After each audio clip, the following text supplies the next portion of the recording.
সমস্ত মুসলমানের জন্য, খুব খেয়াল করবেন, সমস্ত মুসলমানের জন্য খেলা হারাম। খেলা কি? ইল্লা, তবে, কিন্তু আছে। সুবহানাল্লাহ কর। ইল্লা, তবে কিছু খেলা হারাম না, যেগুলো ইসলাম সম্মত দিয়েছেন। আল্লাহ রসুল স্বয়ং খেলা দেখতে গিয়েছেন। সুবহানাল্লাহ বলেন। আমার ভাইরা, আমার বন্ধুগণ, পয়গম্বর নবী আলাইহিস সালাতু ওয়াস সালাম বাজারের মধ্যে চলে গেলেন। বাজারের মধ্যে যেয়ে দেখি অনেকগুলো লোক গোলাকার হয়ে দাঁড়িয়ে আছে। কি আকার হয়ে? গোলাকার হয়ে দাঁড়িয়েছে। তো রসুল সেখানে খেলা দেখার জন্য অংশগ্রহণ করলেন। গিয়ে দেখলেন যে দুজন লোক প্রতিযোগিতা করতেছে। কি করতেছেন? প্রতিযোগিতা করতেছেন তীর মারা। কি মারা? তীর মারা।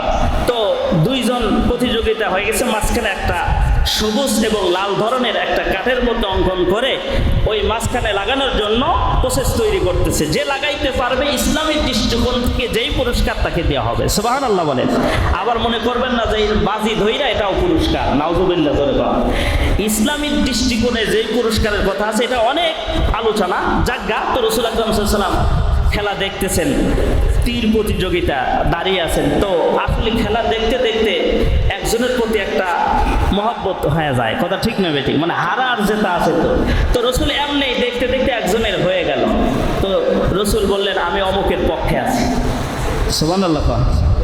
এই যে ফিফা বিশ্বকাপ খেলা দেখতেছেন, যদি আপনি মাকরুর মধ্যে নিয়ে আসেন, মোবার মধ্যে নিয়ে আসেন, যে আমি শুধুমাত্র নিচুক একটু খেলা এমনিই দেখতেছি, কি করতেছি? এমনিই দেখতেছি, ওরকম না। তো এই যে নিচুক একটা মোবাহ মাকরুর মধ্যে যদি নিয়ে আসেন, তাহলে এই যে কিন্তু খেলা দেখতে দেখতে একটা দলের প্রতি কি হয়ে যায়? যে আকৃষ্ট হয়ে যায়। তাই বলে ওই দলের প্রতি আকৃষ্ট হয়ে গিয়ে ওই দলের পতাকা নিয়ে সে ঘরের চালে। কথা ঠিক না ঠিক? এই বিষয়ে আলোচনা রাখতেছি ইনশাআল্লাহ, রাগ করবেন না। এক পর্যায়ে কি হলো, রাসূল আকরাম সাল্লাল্লাহু আলাইহি ওয়াসাল্লাম একজনের পক্ষ হয়ে গেল। তো যার পক্ষ হলেন, এখন আরেকজন তীর মারবে বলে বললেন যে রসুল যার পক্ষ হয়েছেন, আমি যদি ওনাকে হারায় দিই তাহলে তো রসুলকে হারানো হবে। কথা ঠিক না ঠিক? কখনো কোশ্চিন কালেও সম্ভব না। রসুল বললেন, হুজুর আপনি যেহেতু খেলা দেখতেছেন, তো আপনি কার পক্ষ নিচ্ছেন জানি না, তবে যদি কারো পক্ষ নিয়ে থাকেন, আমি যদি তীর মারি, আমার পক্ষ যদি না হয়, অন্যের পক্ষ হলে ও যদি জিতে যায়, আমি যদি আপনাকে হারায়া দিই, তাহলে তো আমার বড় সমস্যা হয়ে যাবে। এই জন্য তীর দুইজনই কেউই চালায় না। সুবহানাল্লাহ কর। দুইজনই থমকে গেছে। রসুল বললেন, তোমরা তীর চালাও, প্রতিযোগিতা করো, আমি তোমাদের দুজনের সঙ্গে আছি। আরে সুবহানাল্লাহ, সুবহানাল্লাহ বলে। এবার আসেন, তাহলে খেলা হালাল না হারাম? কিন্তু সব খেলা হারাম না। তীর প্রতিযোগিতা করবেন, তীরের এক তীর তৈরি করতে 3 জন জান্নাতি, কিতাবের মধ্যে আছে। একটা তীর তৈরি করবেন, 3 জন জান্নাতি হবে। সুবহানাল্লাহ বলেন। যে তীর তৈরি করছে মনে মনে নিয়ত করছে, আমি তীরটা তৈরি করলাম, এই তীরটা অমুক মানুষ কিনে নিবে, আর বিধর্মীদের মাঝে যুদ্ধ করার জন্য আমি আমার এই তীর তৈরি করতেছি। সুবহানাল্লাহ। অন্যজন ওনার কাছ থেকে তীর খরিদ করে নিবে, খরিদ কিনে নিয়ে বলবে যে আমি যুদ্ধের ময়দানে এটা কি করব, জিহাদ করব। আর দ্বিতীয় নাম্বার, প্রথমে তো বন্দুক কেউ চালাইতে পারে না, শিক্ষা গ্রহণ করা তো লাগে। কথা ঠিক না বেটি? তীর কেউ চালাইতে পারে না, তার জন্য একজন সহযোগিতা করার লোক লাগে কি লাগে না? এক পর্যায়ে কেউ যদি একটু সহযোগিতা করে শিখায়, তাকে শিক্ষা দেয় যে এইভাবে তীর চালানো হয়, এইভাবে বন্দুক চালানো হয়, এই শিক্ষা যদি দেয়, এই 3 জনই আল্লাহর জান্নাতে যাবে। সুবহানাল্লাহ। যে তীর বানাইলো, চিন্তা করলো ওদের ময়দানে বিভিন্ন যুদ্ধে আমার এই তীরটা লেগে যাবে, ওই তীরওয়ালাও জান্নাতি। সুবহানাল্লাহ। আবার যে তীর কিনলো, যে আমি যুদ্ধের জন্য তীরটা কিনলাম, ও ব্যক্তি জান্নাতি। যে সহযোগিতা কইরা তীর চালানো শেখালো, সেও জান্নাতি। সুবহানাল্লাহ বলে। সোনার বাইরা, তাহলে খেলা হালাল না হারাম? 1 নম্বর প্রশ্ন গেল। দ্বিতীয় নম্বর, খেলা দেখা জায়েজ না নাজায়েজ? তৃতীয় নাম্বার, কোন দলকে সাপোর্ট করা। তৃতীয় নাম্বার, কোন দলকে সাপোর্ট করা। চতুর্থ নাম্বার, কোন দলের জন্য এমন আবেগ ভরা যে আল্লাহ দেখবেন দুর্বল কোন দল কি হয়, অন্যের সাথে বড় দলের সাথে জয়ী হয়ে যায়, তখন অনেকে আবেগের ঠেলায় বলে কি যে আল্লাহর ফেরেশতা দিয়েই সাহায্য করছে। কথা ঠিক না বেঠিক? 4 নাম্বার। 5 নাম্বার, নিজেও অনেকে আবেগের ঠেলায় বলে, হাত তুলে দোয়া করে, আজকে আমার অমুক দলের খেলা, ওই দলকে যেন হারায় দেয় আল্লাহ। রোজাও রাখে, এমনও লোক আবেগের ঠেলায় আছে কি আছে না? আরে আছে। আপনারা নেট দেখেন না কেন? এই দলকে সাপোর্ট করে কোথায় ব্রাজিল, কোথায় আর্জেন্টিনা, কইরা ভ্যানের উপর সাজাইছে আর্জেন্টিনার লেখা পতাকা। কথা ঠিক না বেটি? এটা গেল এক বোকা। আর এক বোকা কি করছে, এই আমাদের সিরাজগঞ্জ এই বড় শহরের মধ্যে পুরা একটা দোতলা বিল্ডিং ও পুরা ব্রাজিলের পতাকা করছে। পুরা ব্রাজিলের রং দিয়ে পতাকা বানাই ফেলাইছে। তাহলে কম ঠেলাই করছে, কত আবেগের ঠেলাই করছে। আবার এক নেটে দেখলাম এক বৃদ্ধ করছে কি, জমি জমা যতটুকু ছিল সব বিক্রি কইরা বিশাল বড় কইরা ব্রাজিলের পতাকা 2, 4, 10 মাইল 20 মাইল পর্যন্ত টানায় রাখছে। করছে কি করছে না? তাহলে এই যে আবেগ ঘন যাদের মধ্যে আছে, এটা 5 নাম্বার। 6 নাম্বার, আমার ভাইরা, আমার বন্ধুগণ, এই খেলা কতটুকু হারাম হালাল 7 নাম্বারের ইনটেক দিয়ে আমি আপনাদেরকে বোঝায় দিই। 7 নাম্বারে বলতেছে কোনো বৈধ হিসাবে খেলাগুলো জায়েজ কিনা। তো 7 নাম্বারে সব মিলেই বৈধ হিসাবে খোলা জায়েজ কিনা, এই খেলা দেখার জন্য জায়েজ হলে শর্ত 3টা। কয়টা? 7 নাম্বারের কথাটা। এই খেলাগুলো খেলতে গেলে, দেখতে গেলে জায়েজ হবে আপনার 3টা আমলের মধ্যে নিয়ে আসলে আপনার জায়েজ হবে। সুবহানাল্লাহ বলেন। তারপরেও এখানে বলছে মুফাসসিরিন যে ঠিক না, যদিও হয় তবে 3টা আমলের মধ্যে নিয়ে আসতে হবে। 1 নাম্বার, প্রথম শরীর চর্চা করার জন্য খেলাটা খেলতে পারে, শরীর চর্চার জন্য, ব্যায়াম হওয়ার জন্য। তো এই জন্য ইনশাল্লাহ তাস খেলা বসে বসে নাকি কর শরীর চর্চা হয়। তো তাস খেলা, লুডো খেলা, ক্যারাম বোর্ড খেলা কি হয়, শরীর চর্চা নাই। তাইলে ওই খেলা দেখাও জায়েজ নাই, খেলাও জায়েজ নাই। কথা ঠিক না বেঠিক? আমি আগেই বলেছি, আমি প্রশ্ন করব, আপনারাই উত্তরে মুফতি সাজবেন। তাহলে 1 নাম্বার, যেই খেলার মধ্যে শরীর চর্চা হয়, শরীর উন্নত হয়, ব্যায়াম হয়, ওই খেলা জায়েজ আছে। মনে করেন আপনি ফুটবল খেলবেন, তাইলে ফুটবলে শরীর চর্চা আছে, দৌড়াদৌড়ি আছে, আছে না নাই? আছে, দৌড়াদৌড়ি আছে, কিন্তু কতক্ষণ সময় ইসলাম তাও বলে দিছে। এখন তো বর্তমানে আমরা যখন খেলা করি তখন দেখা যায় আসরের নামাজের আগে মাঠে ঢুকে আর মাগরিবের পরে আসে, আসের আর মাগরিব গেছে না। কথা ঠিক না বেটি? তারপরে তো হাজরিত আছেই, তো হাজরিত করা তো এই যে না জায়েজ। তাহলে এখন আপনারাই বলেন ওই খেলা জায়েজ না জায়েজ?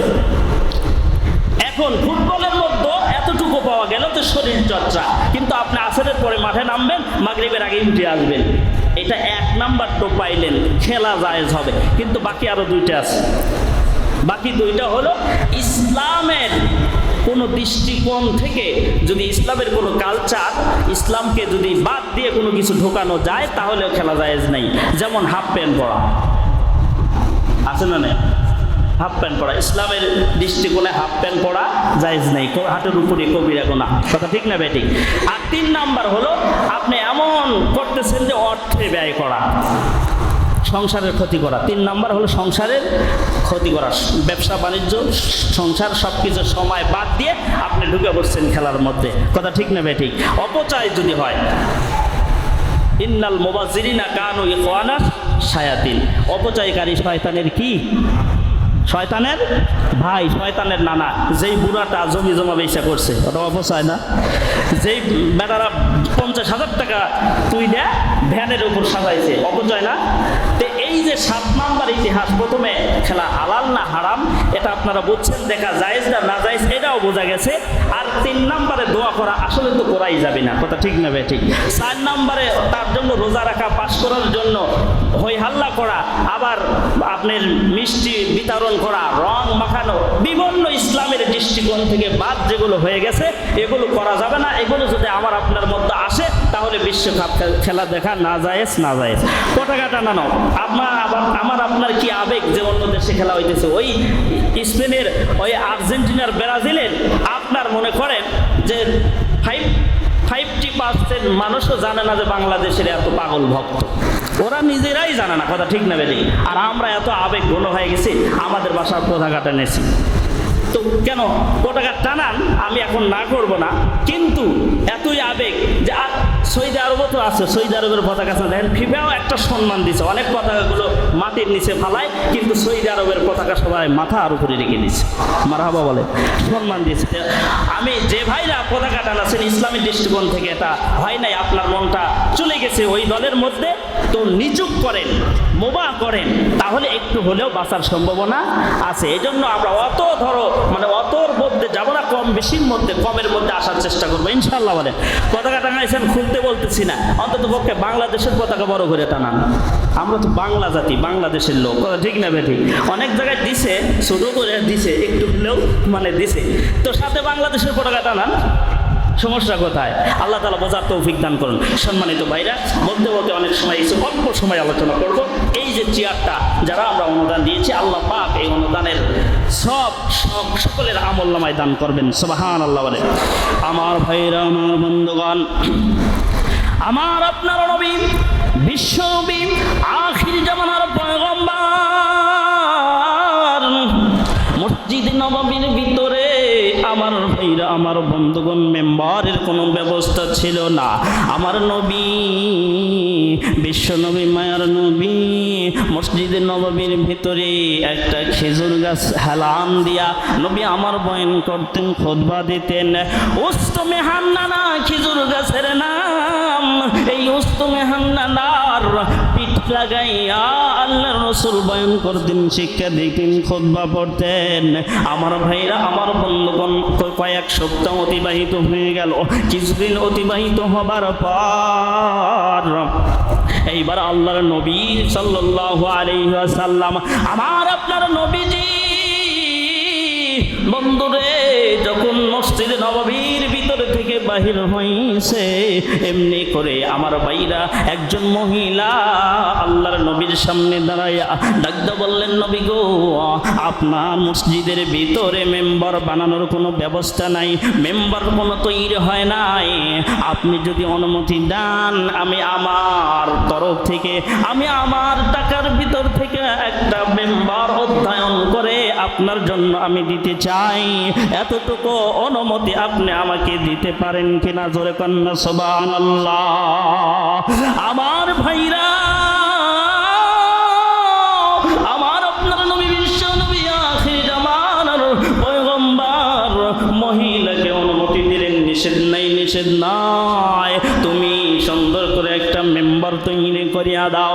এ মুসলমান ভাইরা, কোনো দিকে নজর নাই, আমার দিক তাকান, খুব গভীর মনোযোগ দিয়ে শুনবেন গো ভাইরা।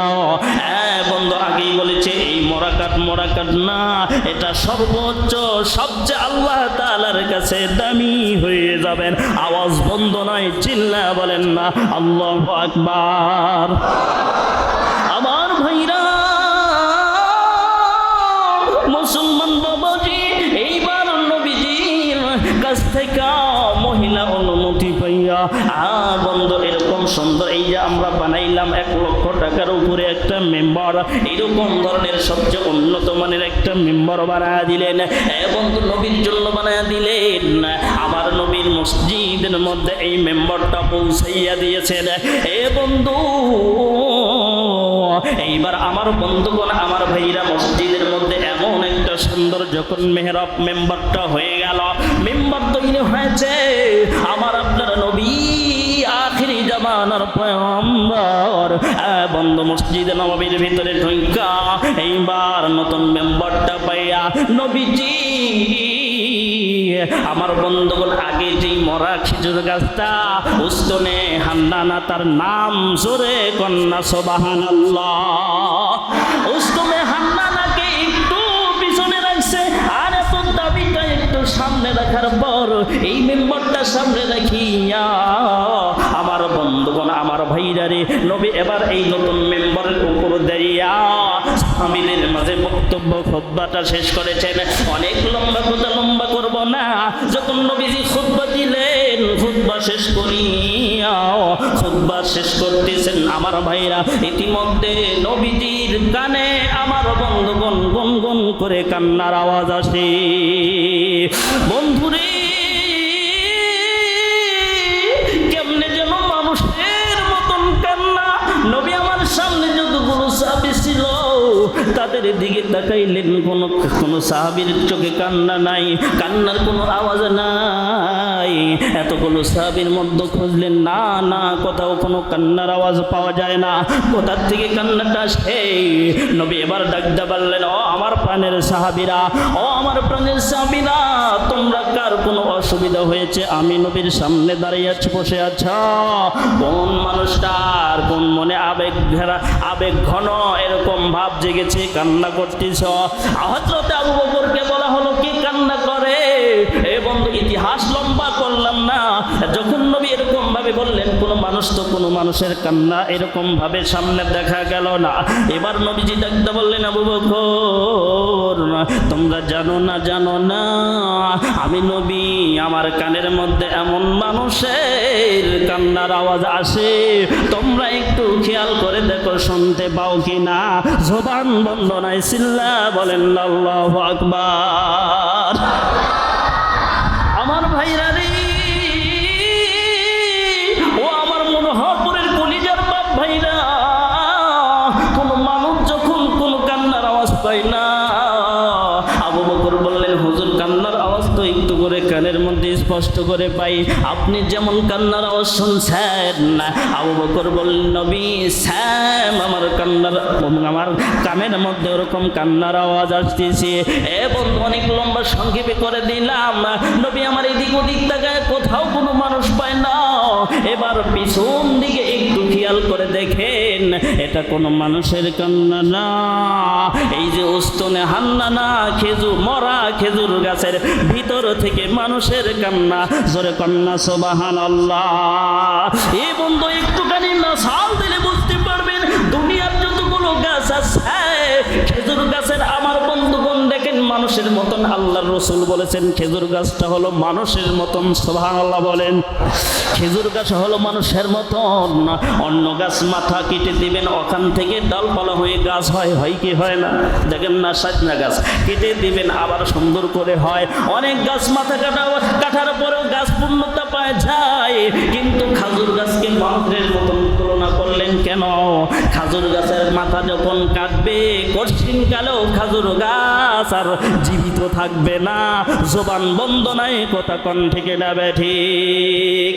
মানুষের কাল্লা কাটলে কি ওই মানুষ আর জীবনে বেঁচে থাকবে? স্যাম খেজুর গাছের মতো তুলনা করেছেন।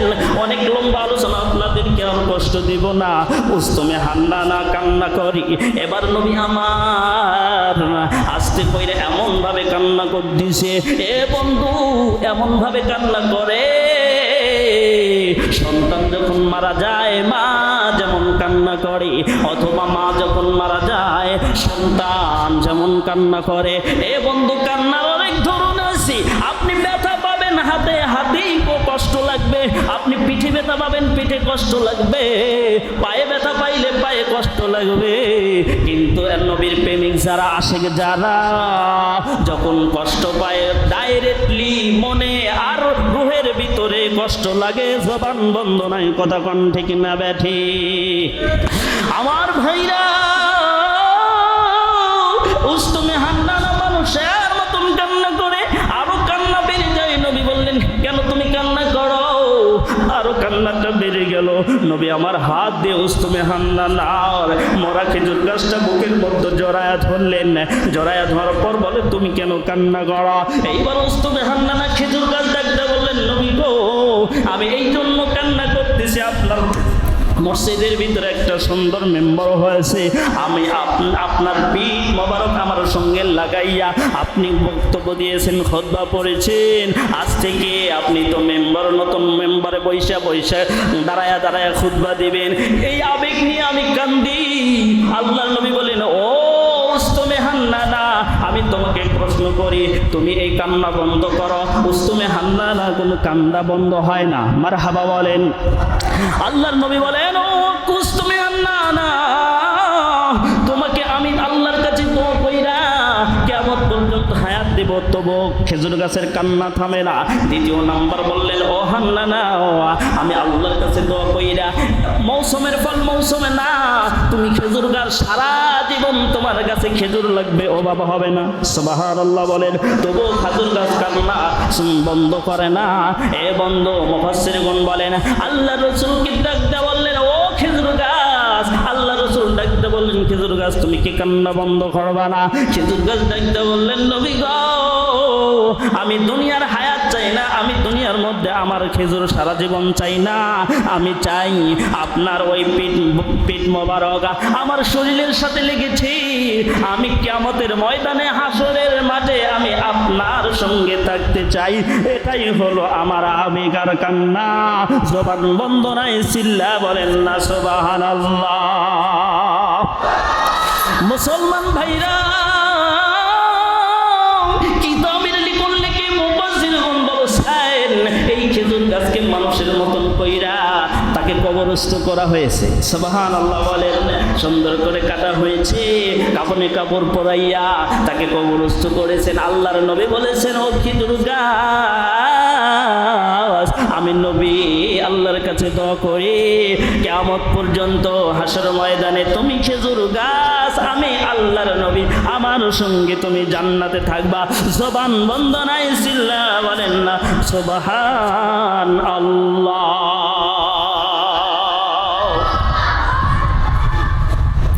কি কষ্ট হলো, খারাপ লাগলো? তো উস্তুমে হান্নানা এই খেজুর গাছটা বড় দামি হয়ে গেছে রাসূলুল্লাহ সাল্লাল্লাহু আলাইহি ওয়াসাল্লামের পিঠ মোবারক রাখিয়া। সুবহানাল্লাহ বলেন। তো ভাই, এই যে কান্নাটা, মা যেরকম সন্তান হারায় গেলে যেরকম কান্দে, সেরকম কান্নার আওয়াজটা বের হয়েছিল। সুবহানাল্লাহ বলেন। আজ কেন জায়গা, আজকে আর সময় দিব না, আল্লাহ পাক জি, তো আসলে সময় অনেকটা পার হয়ে যাচ্ছে। তো আজকে আমরা এই সিয়ারে যারা অংশগ্রহণ করেছে আমাদের এই মহল্লার সবাই এর একটা জাযা, এর একটা মূল্য আল্লাহ পাক সবাইকে দান করবেন, আমিন বলেন। তো সম্মানিত হাজিরিন, আল্লাহ রাব্বুল আলামিন আমাদের সকলকেই এই দুনিয়ার মধ্যে সুন্দর আমল করে কবরে যাওয়ার তৌফিক দান করুন। খুতবার শুরুতে একটা আয়াত পড়েছিলাম, লা তাহজান ইন্নাল্লাহা মা'ানা। তো তোমরা কেউ নিরাশ হয়ে না, কি হয়ে না, তোমরা কেউ নিরাশ হয়েও না। আল্লাহ পাকের রহমত অঝরে বইতেছে, এই রহমত থেকে কেউ দূরে সরতে পারবে না যদি অন্তরটা ভালো থাকে। সুবহানাল্লাহ বলেন। তো আমরা এতটুকু আজকে এখানে ওয়াদাভুক্ত করতে পারি, এতটুকু আমাদের ঈমান পাকাভুক্ত করতে পারি যে বর্তমান ফিফা বিশ্বকাপ চলতেছে, কেন আমরা অন্য দেশের প্রতি এত ভক্ত? কথা ঠিক না বাবজান? এজন্য আগামীতে চেষ্টা করব কমের মধ্যে, মানে মোবার মধ্যে, মাকরুর মধ্যে নিয়ে আসা, যে এটা কি আমি একটু মানে এই কিছুটুকু সময় একটু করলাম, এই সেই এতটুকু যদি হয় তো অন্যরকম ভক্ত হওয়া যাবে না। আগামীতে চেষ্টা করবো ইনশাল্লাহ। আমার যুবক ভাইরা, আপনারা মন খারাপ করেন আর যাই করেন, তো ইনশাল্লাহ যে 7টা অংশের বিষয় বলেছি, এইটা অন্তর থেকে মানতে হবে। কথা ঠিক না ভাইজান? মানবো তো ইনশাল্লাহ। কারা কারা আগামীতে আমরা এই পতাকা টাঙাবো না, দেখলে কিছুটুকু দেখে ফাঁকে ধরে যেতে পারি, কিন্তু মনের ভিতরে এরকম নিয়ে আবেগ ঘন ভরা করবো না। রাজি আছেন সবাই ইনশাল্লাহ? সবাই হাত তোলেন ইনশাল্লাহ। আমরা এই ভুল আর করবো না ইনশাল্লাহ। আল্লাহ পাক সবাইকে কবুল করার তৌফিক দান করুন। আল্লাহ তুমি দেখো, হাত উঠান। আল্লাহ আমার এই মনোহরপুর সকল বাপ ভাইরা, আল্লাহ আমরা ওয়াদাভুক্ত হলাম, আল্লাহ যেগুলো গুনার কাজ আছে গুনার কাজ ছাড়বো, অন্তত পক্ষে যত গুনাহ আছে সব আমরা কম বেশি শিকার, এবং আল্লাহ আপনার কাছে ওয়াদাভুক্ত করলাম নেক কাজের প্রতি আমরা সহযোগিতা করব, নেক কাজ করব, নেক কাজ করে আল্লাহর জান্নাতে যাব ইনশাআল্লাহ, ইনশাআল্লাহ, ইনশাআল্লাহ।